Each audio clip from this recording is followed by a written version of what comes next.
आप सभी को जय मसीह की। मेरे प्रियो, हमने गुड फ्राइडे के दिन देखा कि यीशु क्रूस पर क्यों मरे। उन्होंने यह सब हमारे लिए, हमारे पापों के लिए अपनी स्वेच्छा से किया। वचन में हम देखेंगे कि शुक्रवार को यीशु की मृत्यु के बाद उसे कब्र में दफना देते हैं और शनिवार को भी वह वहीं दफन रहता है। इस बीच क्या हुआ? वचन में आगे बढ़ने से पहले आप हमारे चैनल में नए हैं तो चैनल को सब्सक्राइब करें, ऑल नोटिफिकेशन ऑन करें ताकि परमेश्वर की महिमा के लिए जितने भी वीडियोस डाले जाए वो आप तक पहुंच सके। मेरे प्रियो, यीशु ने अपनी मृत्यु के विषय में खुद भविष्यवाणी की थी, जिसका वर्णन मत्ती रचित सुसमाचार 16 अध्याय का 21 पद में हम पाते हैं, जिसमें लिखा है, उस समय से यीशु अपने चेलों को बताने लगा, अवश्य है कि मैं यरूशलेम को जाऊं और पुरनियों और प्रधान याजकों और शास्त्रियों के हाथ से बहुत दुख उठाऊं और मार डाला जाऊं और तीसरे दिन जी उठूं।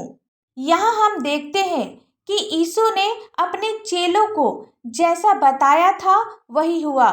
यीशु यरूशलेम में आए, पुरनियों और प्रधान याजकों और शास्त्रियों के हाथ से बहुत दुख उठाए और मार डाले गए और तीसरे दिन जी उठे। ये तीसरे दिन जी उठने की भविष्यवाणी से, यानी यीशु के पुनरुत्थान से, फरीसी और धार्मिक नेता इतने चिंतित थे कि उन्होंने यीशु की कब्र पर पहरेदार तैनात कर दिए, क्योंकि वचन कहता है मत्ती रचित सुसमाचार 27 अध्याय का 62 से 66 पद, जिसमें लिखा है, दूसरे दिन जो तैयारी के दिन के बाद का दिन था, प्रधान याजकों और फरीसियों ने पिलातुस के पास इकट्ठा होकर कहा, हे महाराज, हमें स्मरण है कि उस भरमाने वाले ने जब वह जीवित था कहा था, मैं 3 दिन के बाद जी उठूंगा। अतः आज्ञा दे कि तीसरे दिन तक कब्र की रखवाली की जाए, ऐसा ना हो कि उसके चेले आकर उसे चुरा ले जाए और लोगों से कहने लगे, वह मरे हुओं में से जी उठा है। अतः पिछला धोखा पहले से भी बुरा होगा। पिलातुस ने उनसे कहा, तुम्हारे पास पहरुए तो हैं, जाओ अपनी समझ के अनुसार रखवाली करो। अतः वे पहरुओं को साथ लेकर गए और पत्थर पर मोहर लगाकर कब्र की रखवाली की। यहाँ हम देखते हैं कि फरीसी और धार्मिक नेता भी यीशु के पुनरुत्थान को समझ नहीं पाए। यीशु की भविष्यवाणी, जिसे यीशु ने कहा था, मैं तीसरे दिन जी उठूंगा, फरीसी और धार्मिक नेता इतने चिंतित थे कि उन्होंने उनके कब्र पर पहरेदार तैनात कर दिए।